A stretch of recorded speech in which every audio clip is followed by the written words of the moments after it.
오늘부터 뉴스카페로 새롭게 인사드립니다. 안녕하세요. 김선영입니다. 지난주 양승태 전 대법원장이 구속이 됐습니다. 대법원장의 구속은 초유의 일이고 또 충격적인 사건입니다. 하지만 당연한 일이기도 합니다.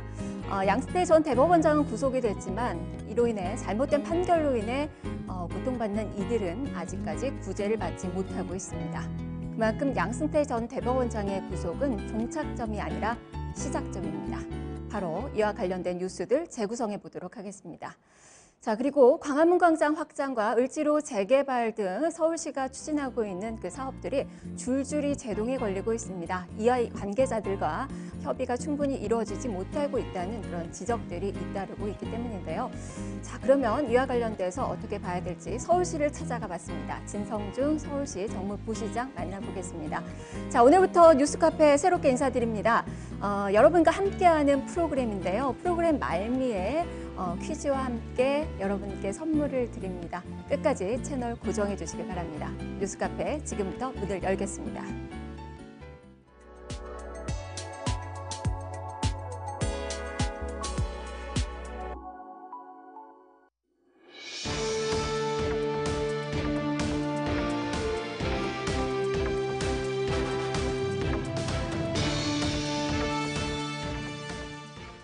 (1월 28일) 오전 뉴스통 주요 뉴스입니다. 첫 번째 뉴스입니다. 사법농단 의혹을 수사 중인 검찰이 이번 주 양승태 전 대법원장을 소환해 조사한다고 뉴시스가 보도했습니다. 지난 25일 검찰은 양 전 대법원장에 대해 소환 조사를 벌였는데요. 옛 통합진보당 소송 등 재판 개입 및 배당 조작 의혹과 법관 사찰 등 블랙리스트 의혹을 집중 추궁했습니다. 이에 대해 양 전 대법원장은 혐의를 부인하는 태도를 고수한 것으로 알려졌습니다.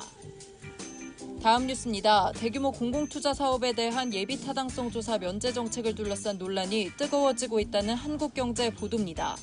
문재인 대통령은 지난 24일 대전을 방문한 자리에서 지역사업에 대해 예타를 면제하겠다는 입장을 공고히 했는데요. 경실련은 지난 27일 보도자료를 통해 문재인 정부의 예타 면제가 과거 5년치의 최대 9배라고 분석했습니다. 이어 경실련은 정부가 30조 원 이상의 예타 면제를 발표하면 이명박 정부의 예타 면제 사업 규모를 넘어설 것으로 내다봤습니다. 정부는 내일 국무회의 의결로 예타 면제 사업을 확정한 뒤 결과를 발표할 예정입니다. 다음으로 일본 초계기 도발에 한국과 일본의 국방장관들도 신경전을 벌이고 있다는 노컷뉴스 보도입니다. 정경두 국방부 장관은 지난 26일 부산 해군작전사령부를 방문해 강력 대응을 지시했는데요. 지난 25일 이하와 다케시 일본 방위상이 초계기가 배치된 가나자와 현 아스기 기지를 방문해 공개 시찰한 것에 대한 대응 성격이라는 분석이 나옵니다.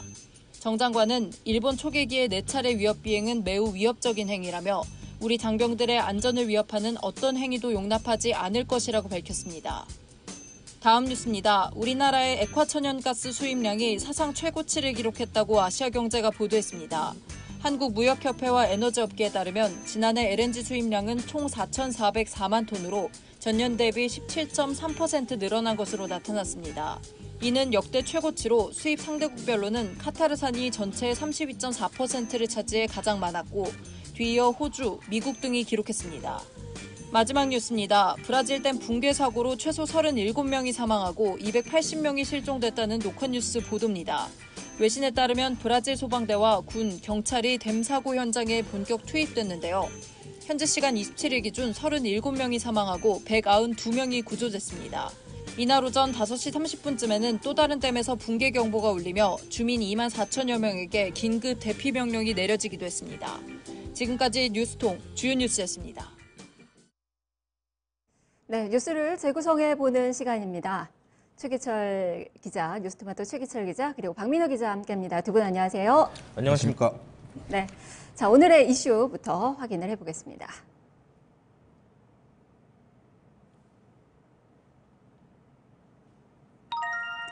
양승태 구속, 사법적폐 청산의 시작인가 끝인가? 지난주 양승태 전 대법원장이 구속이 됐습니다. 지금 구속되고 첫 수사, 이제 조사가 이루어졌고요. 앞으로 두세 차례 정도 더 조사한 이후에 재판으로 넘겨지게 됩니다. 일단 재판의 핵심은 직권남용죄가 성립되는지 그 여부가 될 것 같은데요. 자세하게 앞으로의 그 과정들 한번 체크를 해보도록 하겠습니다.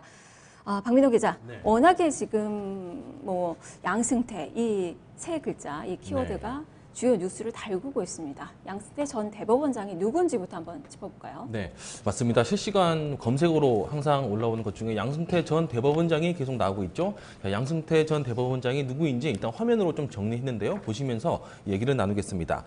일단 사법부 출신 중에서는 꽃길만 걷던 사람이다 이렇게 볼 수 있고요. 하지만 지금은 헌정사상 처음으로 구속된 대법원장, 지금은 전직 대법원장입니다. 경남고 서울대 법대를 나온 부산 출신이고요. 사법고시는 12회 사법연수원 2기 출신입니다. 지금 후배들에게 책임을 전가해서 구속된 것으로 알려져 있는데 그 후배 법관들하고도 25년 정도 이렇게 큰 차이가 나는 사람이죠.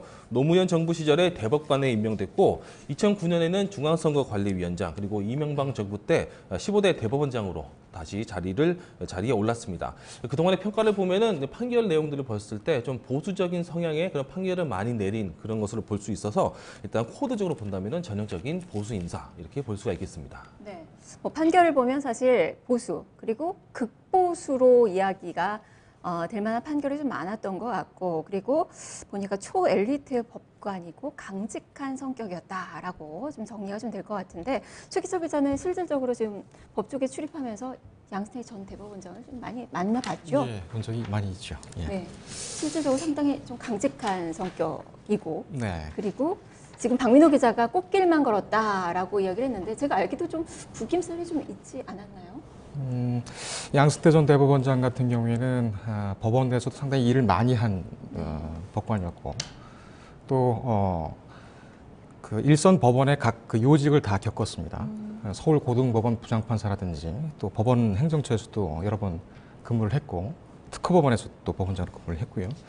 상당히 좀 개인적으로서는 좀 만감이 교차하는 그런 장면이었습니다. 사실 이 구속 자체는 좀 개념을 좀 정확히 잡아야 되는데 이 구속영장 발부라는 것은 이 유죄를 확정했다 이런 의미는 아니고 네. 수사 과정에서 구속해서 수사할 필요성이 있다고 해서 뭐 증거인멸이라던가 뭐 이런 그렇습니다. 부분을 도주우려라든지 이야기하는 거죠. 네. 그런 게 있는 거죠. 구속이 가능했는가? 법조계에서도 사실은 다 부정적으로 봤었죠. 거의 한 압도적으로 부정적으로 봤었는데 한마디로 정리하면은 자승자박이다 이렇게 저는 생각을 하고 싶습니다. 우선 그 전에 검찰 분위기를 좀 볼 필요가 있는데요. 그 검찰이 지금 서울중앙지검의 윤석열 검사장 수사 지휘를 하고 있고 이 양승태 전 대법원장을 소환하기 한 일주일 전에 연초 한 점심 식사 자리에서 이 문제를 가지고 네. 질문을 들으니까 게임은 끝났다 이렇게 얘기를 한 적이 있습니다. 그래서 그렇게 자신이 있을까 하고 좀 의아했었는데 결국에는 구속되는 그런 사태로 넘어갔죠. 네. 이 스모킹 건이 무엇이냐 얘기가 많이 있는데 이제 김앤장 독대문 건과 그다음에 이균진 전 양형위원회 업무 수첩이었다 이렇게 지금 얘기가 되고 있습니다. 네, 그게 이제 직접적인 물증이 됐다. 사실은 저도 이게 대반전이라고 생각합니다. 전 대법원장이 구속될 거라고는 생각을 사실은 좀 못했었고 그 동안에 계속적으로 뭐 일선 판사들의 압수수색도 있었고 이게 다 기각됐었잖아요. 뭐 법원 쪽에서의 워낙에 철벽 수비가 있었던 그 상황이고. 그런데 이렇게 뭐 결과적으로는 대반전을 이루면서 구속이 됐는데 이 직접적인 그 물증, 바로 이 업무 수첩, 그 내용이 좀 어떻게 되는 거예요? 이 공교롭게도 그 임종원 전 법원 행정처 차장하고 그다음에 양승태 전 대법원장하고 둘만 고위법관 중에는 지금 그 사법농단에서는 둘만 구속이 되는데 두 사람의 공통점이 있습니다. 임종원 전 차장 같은 경우도 구속영장이 기각될 그 전망이 많았었는데 영장 실질 심사를 끝나고 나오면서 얼굴이 확 굳었거든요. 그래서 좀 이렇게 굳어서 구속될 거 가능성이 있지 않은가 이렇게 했는데 지난 23일 날 양 전 대법원장도 영장 실질 심사를 마치고 나와서 그 알듯 말듯한 야릇한 그 아주 그 표정으로 해서 나오는 바람에 저희도 이거 진짜 구속이 현실화되는 거 아니냐 이렇게 생각을 한 적이 있었습니다. 김앤장 독대 문건과 그 이규전 전 양형위원회 업무수첩이 결국 발목을 잡았는데 이 김앤장 독대 문건은 강제징용 재판 개입 의혹과 직접적으로 맞닿아 있습니다. 이것은 양승태 전 대법원장의 가장 큰 핵심 혐의이기도 하고요. 근데 그 김현장 문건은 사실 변호사가 왜곡했을 수 예. 있다라는 게 이제 그 대법원장의 시각이잖아요. 예. 네. 그렇습니다. 그렇게도 이제 네. 그 반론을 했었죠. 네. 그리고 업무 이제 수적 같은 경우 사실은 네. 뭐 나중에 기재할 네. 수도 있는 그 부분이고요. 네. 그래서 이제 11월 달에, 작년 11월 달에 검찰이 압수수색을 했는데 이 문건 하나만 가지고는 증명 능력을 어떻게 확보를 할 것인가. 네. 그래서 인적 그 진술을 듣기 위해서 그 당시에 양 전 대법원장과 김현장 변호사의 일정을 알고 있었던 혹은 또 수행을 했던 그런 법관들과 변호사들, 관계자들을 불러서 충분히 일치되는 그 진술을 확보를 했고요. 그리고 방금 말씀하신 것처럼 업무 수첩 같은 경우도 그 부분은 지적을 잘 해주셨는데 네. 지난 11월에 첫 조사에서 나와서 양 전 대법원장도 그 점을 바로 공략을 했었죠. 이것은 사후에 조작해서 혹은 네. 또 덧칠을 해가지고 이렇게 할 수 있는 거 아니냐 이렇게 됐는데 그건 역시 당시 같이 그 회의에 참석했던 대부분의 법관들 이런 사람들이 다 그 일치되는 진술을 하면서 네. 양 전 대법원장의 지시가 맞았다. 업무수첩에는 틀린 점이 없다고 일관되게 진술을 하면서 증명력이 확보된 것으로. 진술이 뒷받침이 됐다는 게 그렇습니다. 또 핵심이네요. 그만큼 계속적으로 좀 감쌌는데 대법원장을 네. 감쌀 경우에 이 법원 자체가 공멸할 수 있다라는 점을 좀 많이 의식을 한 게 아닌가 싶기도 그렇습니다. 합니다. 네. 그 보면은 김현장과 독대한 그것과 관련해서도 본인은 만나긴 했지만 재판 관련 얘기는 안 했다. 오해가 있었다라고 얘기를 하는 것인데 네. 이 일반 법관들도 재판을 맡게 되면은 변호사들하고 함부로 안 만나거든요. 근데 이 대법원장이 지금 만났다는 얘기잖아요. 네. 그렇게 되면은 일단 무슨 얘기를 했든지 그거 전에 이미 좀 상당히 좀 문제가 있지 않느냐 이런 것을 좀 이렇게 스스로 진술한 그런 것이 됐고 이유진 전 고법 부장판사 전 양형위원회 업무수첩과 관련해서는 이것은 뭐 조작이다 아니면은 일선 법원에서 알아서 한 것이다 실무선에서 이루어졌기 때문에 난 몰랐다. 대부분 후배 법관들에게 네. 이 책임을 다 떠넘기고 있거든요. 그렇게 되면은 자기만 빠져나가겠다 이런 좀 뭐랄까요 좀 빈약한 논리죠. 네. 빈약한 논리다 보니까 아무래도 그 총수를 영장 둔 것 같아요. 영장 네. 심사에서 이 부분이 중요하게 판단이 되지 않았나 이렇게 생각이 됩니다. 네. 자, 그렇다면 앞으로의 검찰 수사가 좀 어떻게 좀 진행이 되게 될지, 그리고 재판부 구성은 어떻게 되게 될지, 이 부분 한번 살펴볼까요? 근데 최근에 나온 뉴스를 보니까 일단 양승태 전 대법원장 관련해서 변호인단도 좀 화려하게 꾸며지고 있는 것 같아요. 좀 싸움이 좀 길게 될 것으로 좀 예상이 되고 있는데 향후의 검찰 수사 또 오늘도 이제 계속 재소환되고 있고 또 재판부 구성도 어떻게 될 것인지 많은 분들이 궁금해하시는 것 같습니다. 이 사건을 일단 어느 재판부에 배당하느냐가 일단 중요한 관건이 될 것으로 보이는데요. 지금 나온 얘기로 유추해 본다면은 형사 36부 윤정섭 부장판사에 배당될 가능성이 가장 높은 것으로 예측이 되고 있습니다. 현재 임종원 전 차장 사건도 형사 36부가 현재 맡고 있습니다. 임 전 차장과 그리고 양승태 전 원장 같은 경우 지금 공범 관계로 현재 보고 있기 때문에 하나의 재판부에서 맡을 가능성도 뭐 충분히 있고요. 아니면 따로따로 이렇게 재판을 따로 진행할 가능성도 점쳐지고 있는데 일단 형사 36부로 배당될 가능성이 있는 것으로 지금 예측이 되고 있습니다.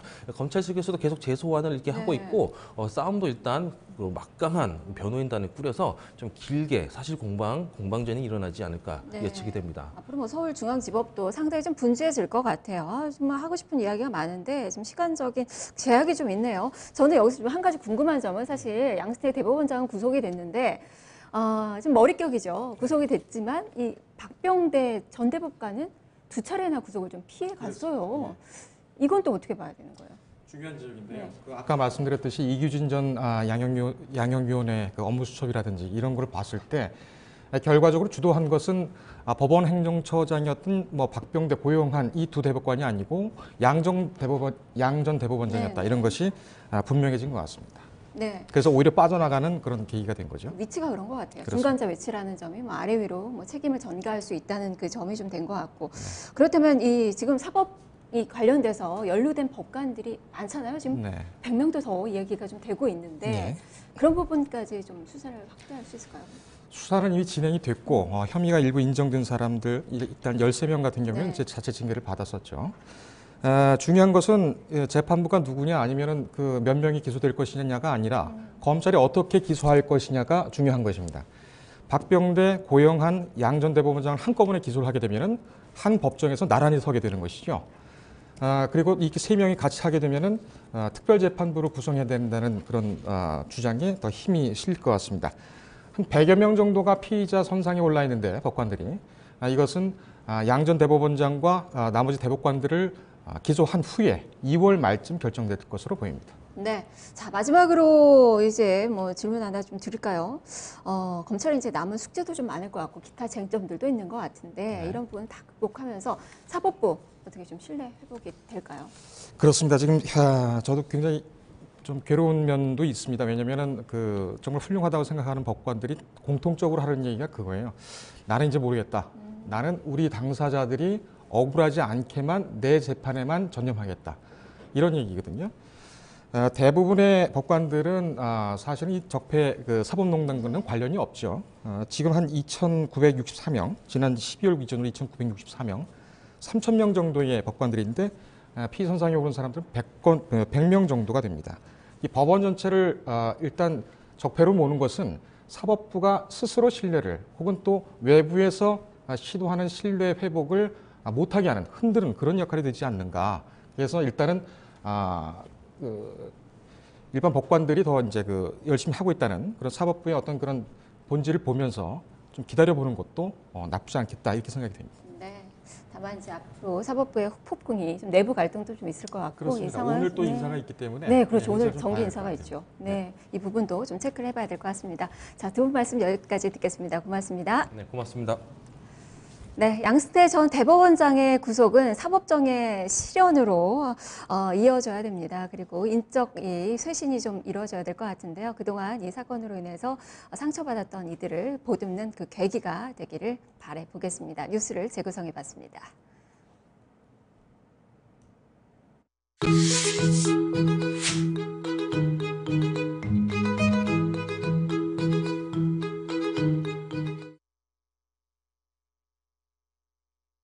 안녕하세요. 실시간 검색어를 맡은 김은별 기자입니다. 실시간 검색어에서는 뉴스토마토 플랫폼 뉴스통 검색어 8가지를 조명해드립니다. 오늘 오전 검색어 목록입니다. 브라질 댐 붕괴가 올라와 있고요. 7위에는 바디프렌드, 6위에는 오늘의 날씨, 5위 필리핀 성당 폭발, 4위 부산 롯데타워, 3위에는 대통령 지지율이 올라와 있네요. 2위에는 동탄, 1위에는 예타 면제가 올라와 있습니다. 7위 바디프렌드부터 살펴보시겠습니다. 안마의즈 제조업체 바디프렌드의 박상현 대표이사가 직원들에게 연장 근로수당과 퇴직금을 제대로 지급하지 않는 혐의로 형사 입건된 것으로 확인됐습니다. 바디프렌드는 지난 2016년부터 지난해까지 임직원 15명에 대해서 연장 근로수당 2천여만 원을 미지급했는데요. 또한 현재 박 대표는 직원들에게 제한된 연장 근로시간 이상의 근무를 시킨 혐의도 받고 있는데요. 이외에도 바디프렌드는 연차 수당을 포함시켜야 하는 퇴직금 산정에서 이를 제외하는 등 퇴직금에 대한 처우도 제대로 이뤄지지 않은 것으로 나타났습니다. 바디프렌드 관계자는 긴급 간부회의를 소집해 관련 사안에 대해 논의 중이라며 입장이 정리되는 대로 설명하겠다라고 말했습니다. 다음 검색어 목록입니다. 4위에는 부산 롯데타워가 올라와 있는데요. 관련 기사 살펴볼까요? 부산시는 수건사업 중구 광복동 부산 롯데타워 내 초고층 롯데타워 건축 사업이 드디어 결실을 맺게 됐다고 밝혔습니다. 롯데는 과거의 사업 계획을 백지화하고 원점에서 재검토해 주거시설을 완전히 배제한 도심 속 수직공원 콘셉트의 바다와 숲이 만나는 열린 문화공간으로 개발하는 계획안을 내놨는데요. 고층부에는 세계 최초의 공중수목원이 들어설 예정입니다. 북카페 갤러리와 레스토랑 등 다양한 열린 문화시설도 갖춰주는데요. 부산시는 이번 롯데타워 건립 결정으로 롯데타워와 북한문화벨트, 오시리아 관광단지를 연결하는 복합문화관광벨트가 추진돼 세계적인 문화관광도시가 될 것으로 예측하고 있습니다. 마지막에는 1위에는 예타 면제가 올랐는데요. 관련 뉴스 한번 살펴보시겠습니다. 정부가 발표를 앞둔 대형 신규 공공투자 사업의 예비타당성 조사 면제 사업 규모가 최대 42조 원에 이를 수 있다는 분석이 나왔습니다. 경실련의 발표였는데요. 경실련은 정부가 이번에 지방자치단체별로 한 건씩 선정하면 최소 20조 원 규모에서 최대 40조 원 규모가 예상된다라고 말했습니다. 현재 예비 타당성 조사 면제 정책을 둘러싸고 논란이 계속되고 있는데요. 시민단체뿐만 아니라 야당 역시 총선용 선심쓰기라며 반대의 목소리를 높이고 있습니다. 이 예비 타당성 조사는 대형 신규 공공투자 사업의 정책적 의의와 경제성을 판단하기 위해 도입됐는데요. 문재인 대통령은 국가 균형 발전과 지역 경제 활성화 차원에서 예타 면제를 강조하고 있습니다. 앞서서 문재인 대통령은 지난 24일 대전시청에서 열린 행사에서도 대전의 수건 사업인 도시철도 2호선 트램에 대한 예비 타당성 조사 면제를 국가 균형 발전 차원에서 적극적으로 검토할 것이라고 말했습니다. 이와 관련해 정부는 내일 국무회의를 거쳐 예비 타당성 조사 면제를 신청한 사업들에 대한 심사 결과를 발표할 계획입니다. 오늘은 이렇게 7위 바디프렌드, 부산 롯데타워, 그리고 예타 면제 3가지 검색어를 살펴봤는데요. 다음 시간에는 또 다른 검색어와 함께 돌아오도록 하겠습니다.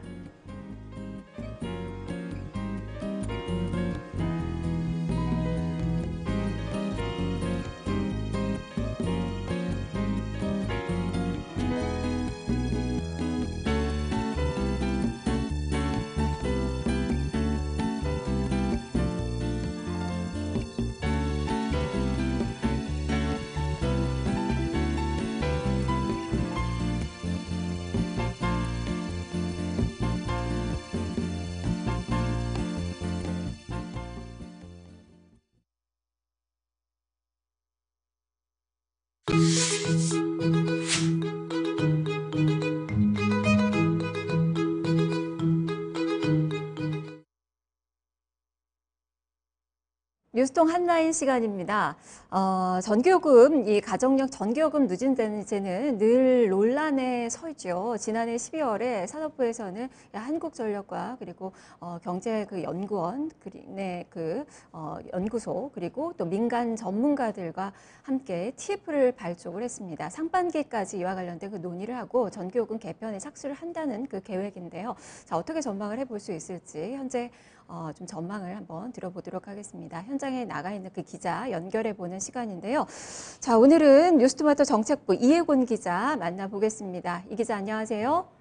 네, 안녕하세요. 네, 이게 보니까 뉴스토마토가 지금 이 누진제 TF 위원들을 다 대상으로 개별 인터뷰를 또 진행을 했네요. 그 단독 기사가 있어서 제가 좀 연결해 봤는데 일단 네. 국민들의 온 관심이 좀 집중이 되고 있습니다. 2년 만에 이 누진제 개편을 추진을 하게 되는 건데요. 그 배경부터 먼저 들려주시죠. 네. 그 전기요금 누진제를 선보는 가장 큰 계기는 바로 여름철 요금 폭탄 때문입니다. 사실 누진제라는 것은 말 그대로 일정 이상 전기를 사용할 경우 요금이 급격히 높아지는 구조인데요. 평소 쓰던 것보다 전기를 조금 많이 쓰게 되면 요금 폭탄이 우려되는 것도 이 때문입니다. 지금 적용되고 있는 누진제는 1973년 오일 쇼크 이후에 도입됐는데요. 전력이 부족해진 상황에서 전기 사용을 줄여야 한다는 취지로 도입됐습니다. 하지만 최근 폭염이 잦아지면서 냉방기 사용이 많아지고 이에 따라 요금 폭탄을 호소하는 목소리가 커지면서 정부가 지난해부터 TF를 구성하고 이 누진제를 개편하는 작업에 들어가 있는 상태입니다. 이제 지난해 기록적인 불볕더위가 있어서 이런 부분에서 다시 이 부분을 좀 손보게 됐다라는 그 이야기고, 사실 누진제라는 것이 이 수요 관리나 소득 재분배 이런 역할 때문에 만들어진 건데 최근에 1인 가구가 좀 많이 늘어나면서 이런 부분에서도 좀 지적을 좀 많이 받아왔던 게 아닌가 싶기도 합니다. 자, 지금 보니까 뉴스토마토가 누진제 TF 위원을 대상으로 개별 인터뷰를 진행을 했어요. 그 결과는 좀 어떻게 나왔습니까? 네. 사실 누진제가 가장 이제 비판의 요지가 됐던 것은 좀 징벌적 성격이 강했기 때문인데요. 앞서 지난 2016년과 지난해 두 번에 걸쳐서 이게 누진제를 완화했던 것도 이런 징벌적 성격을 완화시키자라는 게 취지였습니다. 사실 2016년에 6단계였던 누진제를 3단계로 줄였고요. 또 최고요금과 최저요금의 단가 차이도 12배에서 3배로 줄였습니다. 하지만 이 차이도 좀 줄여야 한다는 것이 좀 주요한 의견인데요. 2016년과 지난해 정부가 폭염에 대해서 전기요금 부담을 줄이기 위해 누진 구간을 늘렸던 것으로 한번 늘렸던 것을요. 이번 누진제 TF 위원들도 아마 이런 방향으로 가닥을 잡을 것으로 보입니다. 이렇게 인터뷰를 해본 결과 누진 구간 완화 혹은 누진 요금을 낮추자는 의견들이 많이 나왔는데요. 현재 누진제는 전기 소비를 200kW 이하는 293.3원, 201에서 400까지는 187.9원, 그리고 400 이상은 280.6원의 단가가 적용되고 있습니다. 이 단위 요금을 1단계는 올리고 사용 인구가 가장 많은 2단계, 그리고 요금 폭탄과 직결되는 3단계는 단위 요금을 낮추자는 방향이 가장 많이 나왔습니다. 이 경우에는 사실 평소에는 전기 요금을 지금보다 조금 더 내야 하는 경우도 발생할 수 있는데요. 하지만 여름철 등과 같이 소비가 많아질 경우 요금은 더 낮아질 수 있는 이점이 있습니다. 좀 되는 거네요. 다 줄이는 것이 아니라 올라가는 또 구간이 좀 있을 수가 있는 것 같고, 지금 뭐 폐지에 대해서도 뭐 일부에서는 이야기가 나오지만 이 위원들의 얘기를 좀 들어보니까 폐지는 좀 부정적인 것 같고, 누진제를 좀 완화하는 그 방향으로 단계별로 좀 조정이 좀 되는 것 같은데, 최우선적인 방향이 좀 어떻게 좀 잡히고 있는 건지, 그리고 전기요금이 어느 정도나 좀 줄어들 수 있게 되는 건가요? 네. 저희가 위원들을 개별 인터뷰해 본 결과 누진제가 필요하다는 의견이 좀 많았고요. 누진제를 현행대로 유지하자, 그리고 이 안에서 개편을 하자라는 논의가 좀 많이 이루어지고 있는 것 같습니다. 저희가 전기요금 누진제 완화를 이제 가정을 해서 계산을 해본 결과 가장 우려가 되는 3단계의 경우는 사용량에 따라 좀 다르겠지만 한 10,000원에서 20,000원 정도 인하 효과가 있을 것으로 전망이 되고 있습니다. 예를 들면 4인 가족 기준 평균 사용량인 350kW를 사용할 경우는 사실 요금이 조금 오를 수 있는 경우도 생기지만 400kW나 500kW 이렇게 전기를 많이 사용할 경우는 요금이 지금처럼 폭탄을 맞는다라는 경우는 좀 없을 것으로 보이고요. 그리고 위원들은 또 하나 언급했던 것이 바로 계시별 요금제입니다. 이 계시별 요금제라는 것은 계절과 시간에 따라 요금을 좀 다르게 적용하는 건데요. 예를 들면 저희가 예전에 시행했던 심야 전기요금 이런 것들도 예를 들 수 있을 겁니다. 지금 이제 전기 사용에 있어서 약간 선택권을 소비자의 폭이 넓혀주는 방향으로 가는 건데요. 사실 이 요금제는 좀 도입이 아직까지 조금 힘듭니다. 왜냐하면 실시간으로 전력을 사용하고 분석할 수 있는 스마트 계량기가 필요한데 아직 보급이 좀 더딘 상태이기 때문이죠. 이 스마트 계량기 도입이 확산되면 소비자들은 값싼 시간대에 전기를 선택해서 사용할 수 있는 그런 방향으로 요금제가 정착될 것 같습니다. 네, 개선되는 그 요금 정책이 올해도 불변 더위가 또 예고가 많이 되고 있는데 국민들을 잘 안심시킬 수 있을지 지켜봐야 될 것 같습니다. 말씀 잘 들었습니다. 네, 감사합니다. 네, 뉴스토마토 이혜곤 기자와 함께 살펴봤습니다. 뉴스동 한라인이었습니다.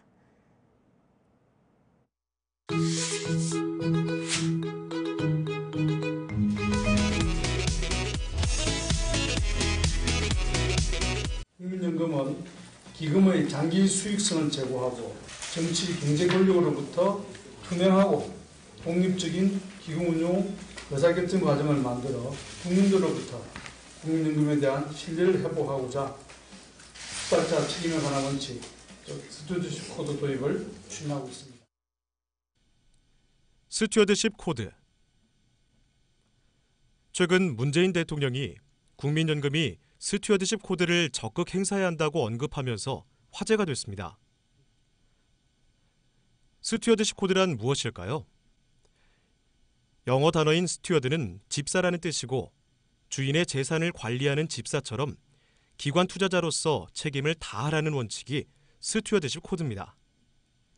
우리말로는 수탁자 책임 원칙이라고 합니다. 국민연금은 국민들이 매달 내는 연금을 모아 운영하고 있습니다. 그 규모가 637조 원에 달하고 국내 주요 대기업들에 투자해 10% 안팎의 지분을 확보하고 있습니다. 그런데 대한항공 총수 일가의 불탈법 행위처럼 대기업들이 불법과 위법 행위를 할 때 국민연금이 주주권을 적극 행사해 이를 막으라는 게 문 대통령의 발언 취지입니다. 네, 다음은 부의안건 상정이 있겠습니다. 발언할게. 왜 시행만 아니고 발언할 기회를 줘야지. 신진님, 의장님 지금 뭐 하시는 겁니까? 왜 발언할 기회를 주세요. 발언할 기회를. 잠깐 좀 앉으세요. 스튜어드십 코드는 2010년 영국에서 최초로 도입했고 이탈리아와 일본 등 10여 개 나라가 시행 중입니다. 하지만 문 대통령의 이런 발언이 나오자마자 재계와 일부 보수 진영에서 거세게 반대하고 나섰습니다. 연기금 등의 실질적인 권한 결정자인 정부가 이를 남용해 기업들의 자율성을 해치고 배후 조종할 수 있다는 주장입니다. 일부에서는 연금 사회주의를 조장한다는 주장까지 내놓고 있습니다. 문 대통령의 발언이 논란이 되자 청와대가 곧바로 추가 설명을 내놨습니다. 대통령의 발언은 공정경제 실현과 자본시장 발달을 위해 기업의 중대하고 명백한 위법 활동에 대해 국민연금의 스튜어드십 코드를 투명하고 민주적 절차에 따라 행사하는 원칙을 천명한 것이라는 설명입니다. 국민연금의 주주권 행사는 수탁자 책임 전문위원회라는 논의 결과를 감안해 기금운용위원회가 결정합니다. 기업이 총수 일가의 이익을 위해 불탈법을 하지만 않는다면 이런 공적인 위원회가 부당한 경영 간섭에 나서지는 않겠죠. 국내에서는 지난해 7월 처음 도입된 스튜어드십 코드. 지금은 막 걸음마를 뗀 이 제도를 잘 운용해 공정한 시장 경제가 자리 잡도록 키워나가는 게 공익에 부합하는 일일 것입니다.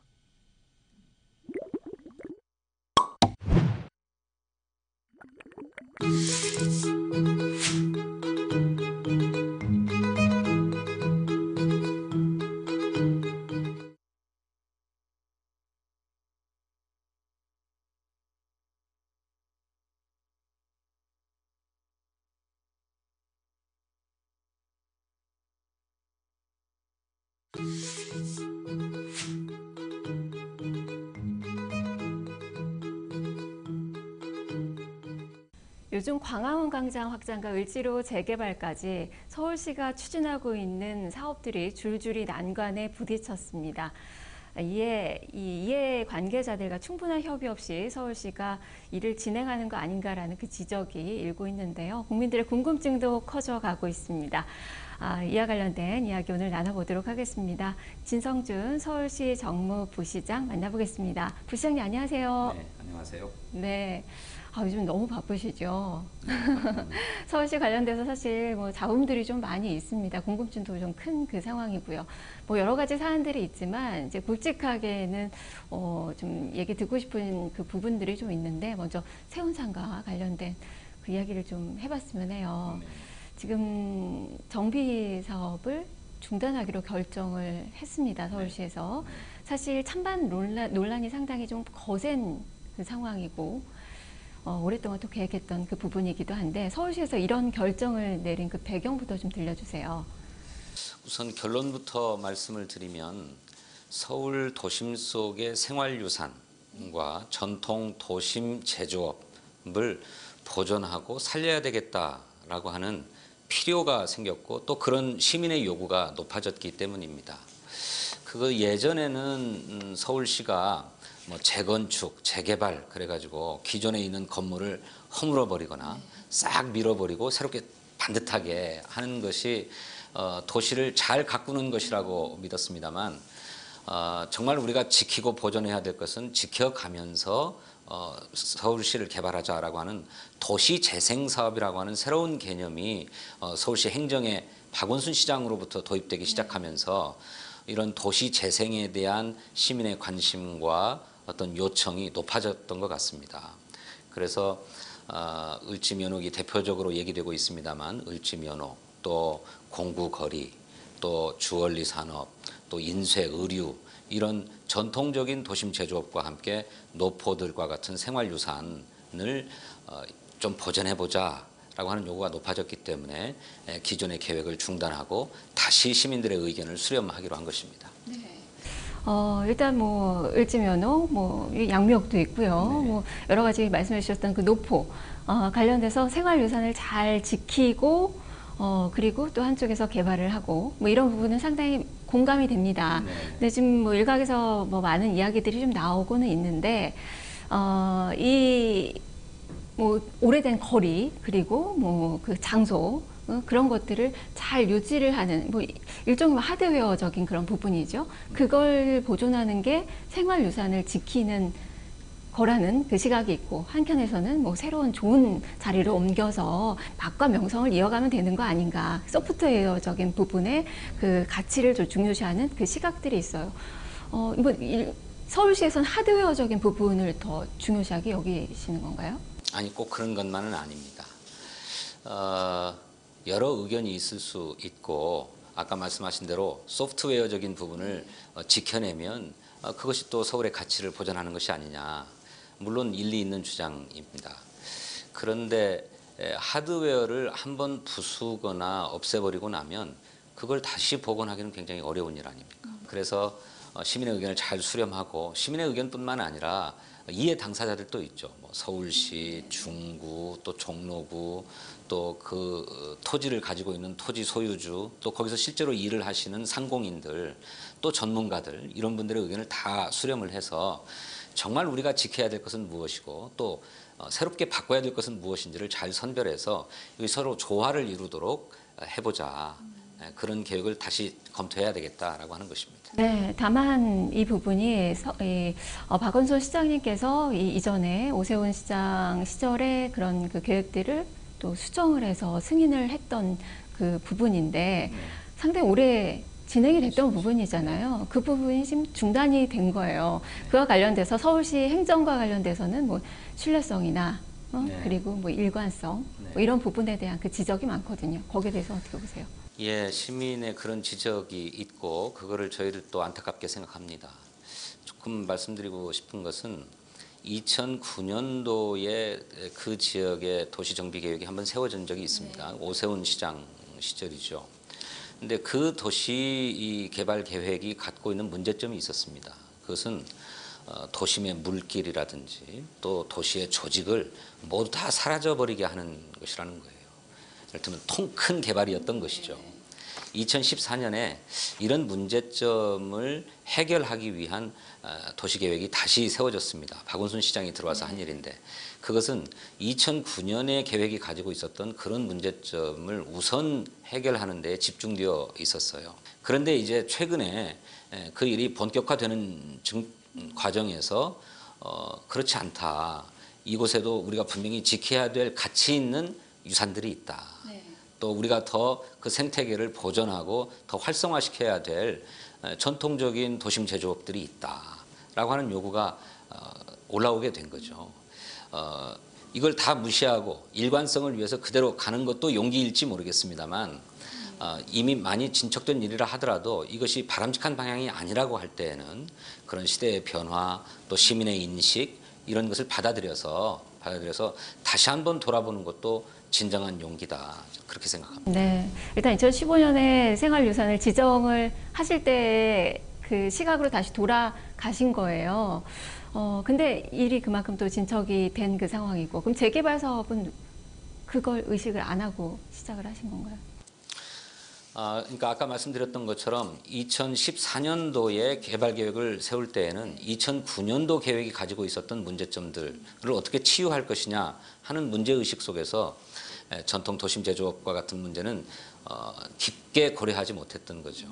오히려 폐허가 된 것을 잘 만들면 된다 하는 생각이 우선 앞섰던 게 사실입니다. 근데 그 뒤에 물론 시간이 좀 경과하고 추진되어 왔습니다만 새로운 요구들이 그 이전보다는 훨씬 더 절박하게 올라오고 있기 때문에 이 문제를 다시 고려하자라고 하는 것입니다. 사실은 뭐 일각에서는 박원순 시장님이 이 생활유산 보존과 관련돼서 이야기를 많이 하셨으니까 이 명분 찾기가 아니냐라는 이야기도 있거든요. 네. 그 뭐 명분이라고 하는 것은 무슨 다른 실제적인 의도와 목표가 따로 있는데 겉으로만 이런 명분을 내세우는 게 아니냐라고 하는 얘기이실 수 있는데, 그런 건 아닙니다. 그런 건 아니고 말 그대로 계속 강조해서 드리는 말씀입니다만, 우리가 꼭 지키고 싶고 지켜야 되겠다고 얘기하고 계시는 그 생활유산, 우리 서울의 그 오래된 어떤 정취라고나 할까, 그 역사, 또 그 지역이 가지고 있는 고유한 어떤 정체성, 이런 것을 다 사라져버리기 전에 그리고 그걸 다 밀어버리기 전에 한 번 더 생각해보자라고 하는 얘기입니다. 네, 앞으로는 뭐 이 부분에 대해서는 뭐 시민들의 의견도 많이 들으실 것 같고 그리고 전문가들과도 많이 논의를 좀 거치실 텐데요. 그래서 서울시의 뭐 정확한 좀 구상이 좀 어떻게 되나요? 아까도 말씀드렸던 것처럼 시민의 삶의 애환이 서려 있는 곳, 또 우리 서울시의 역사와 지역의 정체성을 보존하고 있는 곳, 그래서 그것을 꼭 지켜야 되겠다고 판단되는 생활유산과 도심의 전통 제조업은 지켜나가겠다라고 하는 것이 기본 입장입니다. 하지만 이 원칙만을 반드시 고수하지는 않겠습니다. 그런 기본 원칙을 견지하는 가운데 아까 말씀드린 관련 당사자, 특히 토지 소유주나 거기서 일하고 계시는 실제 소상공인들, 또 전문가들, 그리고 또 시민의 의견을 들어서 모두가 그 정도면 좋겠다 이렇게 양해하는 합의들을 만들어낼 것이고 그 합의에 입각해서 개발을 추진해 나갈 것입니다. 의견 수렴을 또 많이 하실 계획이시군요. 자, 그리고 또 한 가지 뭐 중요 사안은 바로 광화문 광장과 관련된 그 이야기가 될 텐데 처음에 이제 논의는 이순신 장군 동상과 그리고 세종대왕 그 동상을 움직이는 것에 대해서 이야기가 많이 됐다가 지금 또 행안부 쪽에서의 그 문제들 처음에 뭐 들은 바가 없다 했다가 다시 협력하겠다라고 했고 이렇게 말이 자꾸 이제 바뀌는 그 부분에 대해서 국민들은 상당히 좀 설왕설래합니다. 혼란스럽기도 하고요. 이게 좀 어떻게 진행이 되고 있는 건지 뭐 진행 과정에서의 뭐 문제나 절차상의 문제는 좀 없는 건지 이런 부분에 대해서 좀 설명을 해주셔야 될 것 같아요. 광화문 광장을 새롭게 다시 조성하겠다라고 하는 사업은 상당히 시간이 오래된 사업입니다. 이 사업을 신속하게 추진하기 위해서 예비 타당성 조사 과정도 면제하도록 특별한 의결을 받았습니다. 그래서 기본적으로 정부 계획은 확정되어서 추진되어 가고 있는데 아까 말씀드렸던 것처럼 행정안전부의 입장에서는 정부 서울청사를 관리하는 입장이기 때문에 청사의 일부 부속 건물들을 철거해야 된다든지 또는 청사 부지 일부를 이렇게 도로 조성에 할애해야 된다든지 하는 데 대해서는 뭔가 좀 대책을 마련해야 되겠다라고 하는 그런 입장입니다. 그래서 24일이죠. 어제 서울시와 행정안전부 양 기관의 실무자들이 만나서 광화문 광장을 성공적으로 조성해 나가는데 협력한다라고 하는 합의를 이루고 행정안전부가 제기하고 있는 문제는 아직 기본 개념에만 나와 있는 상황이기 때문에 구체적인 실행 계획, 뭐 실시 설계라든지 기본 설계 이런 것들을 수립해가는 과정에서 그런 문제를 충분히 협의하고 조율하자. 그래서 해결해 나가자라고 하는데 합의를 했습니다. 네, 국토부와도 약간 좀 노이즈가 있었잖아요. 그것은 그린벨트 해제 문제였던가요? 예. 다행히 사실 뭐 지방 정부와 중앙 정부 간의 역할과 구상이 또 많이 다르잖아요. 권한도 다르고. 네, 서 있는 위치가 다르니까요. 네, 그린벨트 해제 문제와 관련해서는 서울시가 도심지 내에 주택을 국토교통부가 원하는 만큼 충분히 공급하기로 하고 그리고 그것을 주택 공급 계획을 구체적으로 내놓으면서 그린벨트 해제 문제는 이 다음에 부동산 가격이 더 뛰어오른다든지 하는 이런 상황을 대비해서 그때 또 논의하기로 일단 미뤄두었습니다. 거기다 이제 뭐 이번 광화문 광장과 관련돼서도 뭐 이 국토부와의 약간의 노이즈가 또 있어서 이런 부분도 이제 앞으로 협의 과정이 좀 필요할 것 같다라는 생각이 좀 듭니다. 네, 협의해 나가기로 서로 합의했습니다. 네, 자, 박원순 시장님도 이 광화문 문제와 관련해서 동상 옮기고 이런 문제와 관련돼서 정확한 이 사안은 아니다라고 이야기를 했는데 그렇다면 서울시의 뭐 정확한 그 구상은 좀 어떻게 하고 계시는 건가요? 그것 역시나 앞으로 시민의 의견을 수렴해 나가서 결정해야 될 바라고 생각합니다. 그래서 애시당초 개념 안으로 제출되었던 것과 실제의 모습은 또 상당히 거리가 있기도 합니다. 이순신 장군 동상 이전이나 세종대왕 동상 이전도 마찬가지입니다. 그것은 어디까지나 공모에 응한 설계자의 창의적인 제안이고 그것을 시민들의 의견을 들어서 그럴 필요가 있는지 없는지를 최종적으로 판단할 것입니다. 네, 사실 뭐 말씀하셨던 동상 이전 문제와는 좀 무관하게 광화문 광장의 이 촛불혁명의 그런 상징을 좀 새기겠다라는 그런 계획, 이런 부분들은 사실 보수와 진보 간의 분열을 야기시키는 논란이 좀 많이 되는 그 부분이에요. 지금 시기적으로는 통합이 좀 많이 이루어져야 되는 그 시기가 아닌가 싶은데 좀 분란을 좀 야기시키시는 거 아닌가요? 뭐 그것 역시나 시민들의 의견을 들어서 확정될 것입니다만 그야말로 온 국민의 뜻이 그렇게 승화된 것인 만큼 그런 국민의 정신을 광화문 광장의 역사성과 시민성을 보존한다라고 하는 차원에서 기리는 것이라고 하면 그것은 진영의 문제로 또 이념의 문제로 바라볼 문제가 아니다. 저희들은 그렇게 생각합니다. 네. 자, 그리고 좀 미묘한 또 문제이긴 한데, 질문이긴 한데요. 앞서서 뭐 그린벨트 해제도 좀 말씀을 해 주셨지만, 서울시에서 추진하고 있는 그 사업들이 이번에 광화문도 그렇고 세운상가건도 그렇고 말씀해 주셨던 그린벨트 건도 그렇고 용산 또 여의도 이 재개발 관련된 그 문제도 그렇고요. 계속해서 이제 제동이 걸립니다. 사실 이건 대선 전초전이다라는 이야기들도 나오고요. 지금 박원순 시장님을 좀 견제한다는 그 이야기들 나오거든요. 이거 어떻게 봐야 될까요? 그것은 그야말로 정치적인 억측이라고 생각합니다. 각자가 처해 있는 입장과 역할이 다르기 때문에 그 과정에서 이견이 나오는 것입니다. 그거 있을 수밖에 없는 일이라고 생각해요. 이런 이견을 서로 잘 협의해서 조율해야죠. 그런데 이런 이견이 나오는 것도 모두가 다 어떻게 하면 더 잘할 수 있겠는지 하는 고민 때문에 이견이 나오는 것이지 그런 고민이 없다면 힘 있는 데가 하자고 하는 대로 다 따라가겠죠. 저는 뭐 대선 후보들 간의 견제다 이렇게 얘기하는 것은 과한 억측이다 이렇게 생각합니다. 그리고 또 부시장님께 또 개인적인 궁금증은 지금 내년 총선의 좀 예열 모드가 지금 진행되고 있는 게 아닌가 싶은 그 생각이 좀 드는데 총선 준비를 어떻게 좀 본격적으로 하시나요? 아닙니다. 저는 지금은 서울시정에 전념하고 있고요. 그렇게 늦지 않은 시기에 저는 지역과 당으로 복귀할 생각입니다. 그때까지는 서울시정에 전념하는 것이 공인된 도리라고 생각하고 있습니다. 네, 앞으로 또 좋은 행보 또 기대를 해보고요. 또 서울시의 경우에도 국민의 눈높이에 맞는 그런 행정들 많이 또 기대를 해보도록 하겠습니다. 오늘 귀한 시간 내주셔서 고맙습니다. 네, 감사합니다.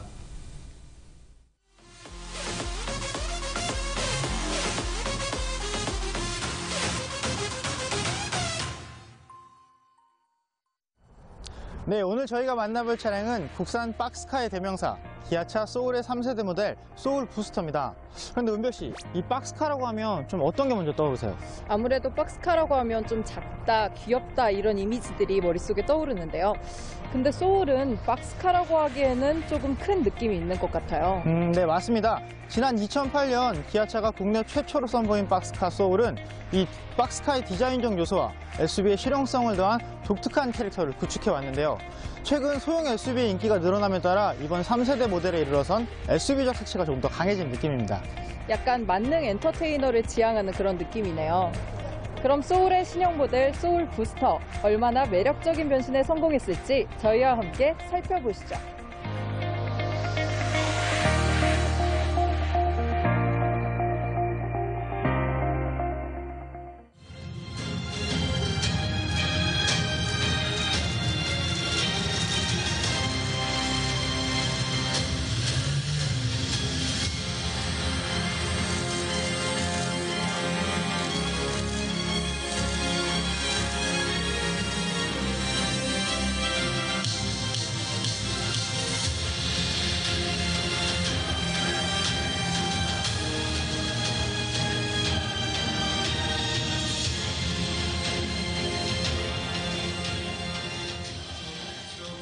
우수한 상품력으로 해가지고 그다음에 경쟁력 있는 가격으로 나왔습니다. 소형 SUV 대비해서. 그래서 저희가 소형 SUV 시장을 적극 공략해서 국내 기준 판매 목표 2만 대를 달성하고자 최선을 다하고 있습니다. 와, 이 정도면 굉장한 자신감을 표현한 셈인데요. 사실 소울이 국내에서 아주 인기 차종으로 꼽히지는 않잖아요. 그렇죠. 지난해 소울 국내 판매량이 2,400여 대인 점을 감안하면 소울 부스터에 대한 기아차의 자신감이 어느 정도인지 잘 드러나는 셈이죠. 네, 그럼 과연 기아차의 이 자신감이 근거 있는 것인지 함께 들여다보시겠습니다. 그럼 먼저 외관을 둘러보겠습니다.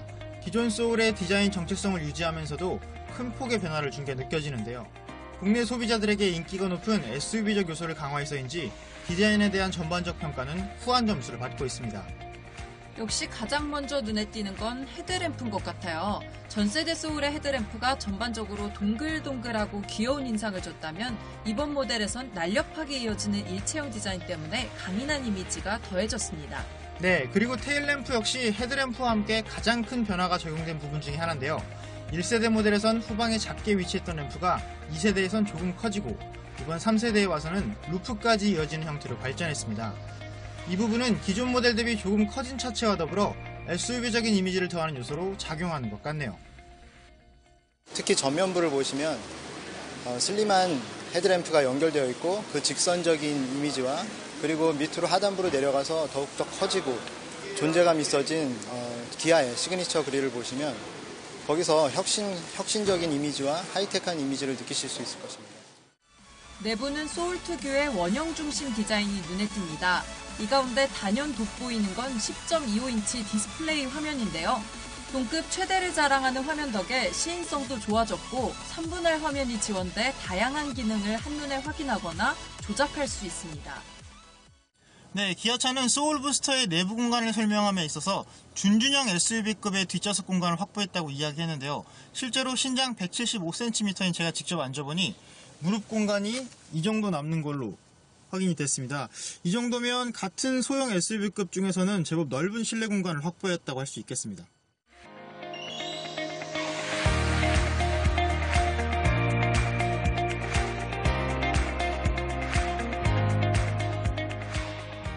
소울부스터는 지난 2008년 첫 선을 보인 소울의 3세대 모델인데요. 출력 204마력, 1.6 터보 엔진 기어비가 상향 조정됐습니다. 그러면서 주행 성능도 한층 업그레이드 됐습니다. 복합 연비 역시 17인치 타이어 기준 리터당 12.4km 주행이 가능했는데요. 실제로 성인 4명이 서울 스테이지 28부터 포천 아도니스 호텔까지 왕복 100km를 주행했는데 연비는 약 13km 정도였습니다. 네, 지금까지 돌아온 국산 박스카의 대명사 기아차 소울부스터 가솔린 모델에 대해서 살펴봤습니다. 기아차는 먼저 가솔린 모델의 판매를 시작한 뒤 다음 달부터 전기차 모델을 추가할 예정이라고 하는데요. 그만큼 소비자 여러분들의 선택의 폭도 넓어지겠죠. 네, 확 바뀌어 돌아온 만큼 초반 반응도 나쁘지 않습니다. 기아차는 지난 14일부터 사전 계약에 돌입했는데요. 전기차를 포함해 약 일주일간 4,000대의 사전 계약을 맺는 등 초반 분위기가 나쁘지 않다고 합니다. 네, 사실 소울의 경우 해외시장에서 효자 노릇을 톡톡히 하던 것과 달리 국내 시장에선 그닥 흥행 모델로는 분류되지 않았는데요. 그런 의미에서 이 초반 사전 계약 분위기가 앞으로의 흥행으로 이어질 수 있을지 기대를 모으고 있습니다. 네, 돌아온 소울부스터가 해외 시장에 이어 국내 소비자들 마음까지 사로잡을 수 있을지 저희 카통도 함께 지켜보도록 하겠습니다. 오늘 저희가 준비한 순서는 여기까지고요. 다음 주에는 또 다른 차량 또는 새로운 자동차 소식과 함께 돌아오도록 하겠습니다. 네, 뉴스카페 마지막으로 뉴스카페에서 드리는 퀴즈 문제 내드리겠습니다. 먼저 뉴스토마토 유튜브 홈페이지에 오셔서 이 구독 눌러주시고요. 그리고 퀴즈 정답과 이메일 같이 보내주셔야 됩니다. 꼭 그러셔야지 이메일 주소 남겨주셔야지 선물을 보내드릴 수 있어요. 문제 보여드리죠. 서울시가 2015년부터 역사 도심 기본 계획을 세워 사람들에게 기억돼 이어져 내려오는 유무형 자산을 보존하고 있는 것을 무엇이라고 할까요? 바로 을지면용, 양미옥 같은 노포가 바로 이거로 지정이 됐기 때문이죠. 을지로 재개발 사업을 막은 게 바로 이 정답입니다. 아시는 분들 바로 뉴스토마토 유튜브 홈페이지에 정답과 그리고 이메일 주소 함께 남겨주시길 바랍니다. 선정되신 한 분께 20-30만 원 상당의 이 선글라스, 비광트 선글라스 보내드리도록 하겠습니다. 자, 오늘 준비된 순서 여기까지입니다. 함께해 주신 여러분 감사합니다.